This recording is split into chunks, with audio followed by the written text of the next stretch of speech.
RBI ने लिया action. Bharat के बड़ी फाइनेंस कंपनी श्रीराम फाइनेंस और प्रोगफिन पर लगाया लाखों रुपए का जुर्माना। आखिर ऐसा क्यों किया गया? आरबीआई ने नियमों की अनदेखी करने पर श्रीराम फाइनेंस कॉरपोरेशन और प्रोगफिन पर कड़ा एक्शन लिया।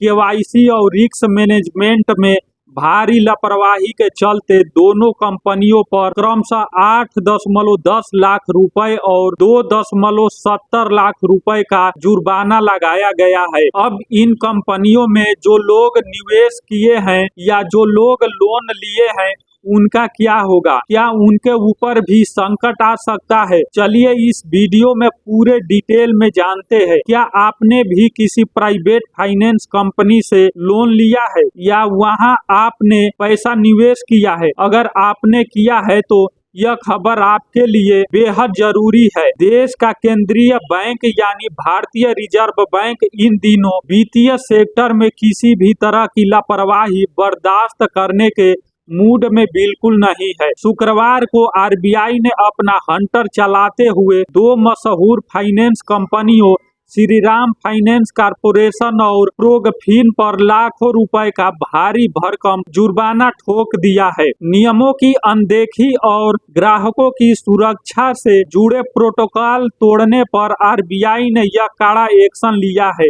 इस सख्त कार्रवाई के बाद पूरे फाइनेंस बाजार में हड़कंप मच गया है। आरबीआई की जांच में श्रीराम फाइनेंस कॉरपोरेशन पर पूरे 8.10 लाख रुपए का तगड़ा जुर्माना लगाया गया है। रिजर्व बैंक के रडार पर सिर्फ श्रीराम फाइनेंस ही नहीं थी बल्कि प्रोगफिन भी इसकी चपेट में आ गई है।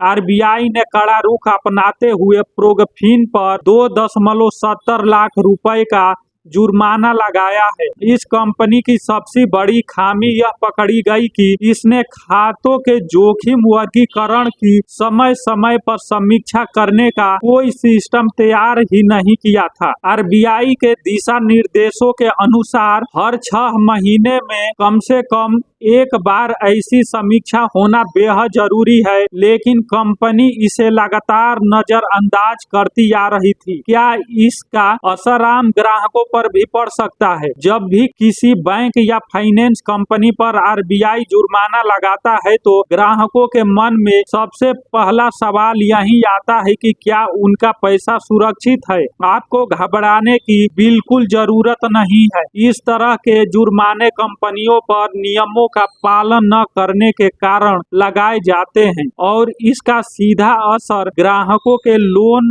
या जमा राशि पर नहीं पड़ता। उल्टे रिजर्व बैंक की यह शक्ति आपके हित में ही है ताकि भविष्य में ये कंपनियां आपके केवाईसी और अन्य वित्तीय लेन देन के प्रति ज्यादा सतर्क रहे और आपका पैसा पूरे तरह सुरक्षित रहे।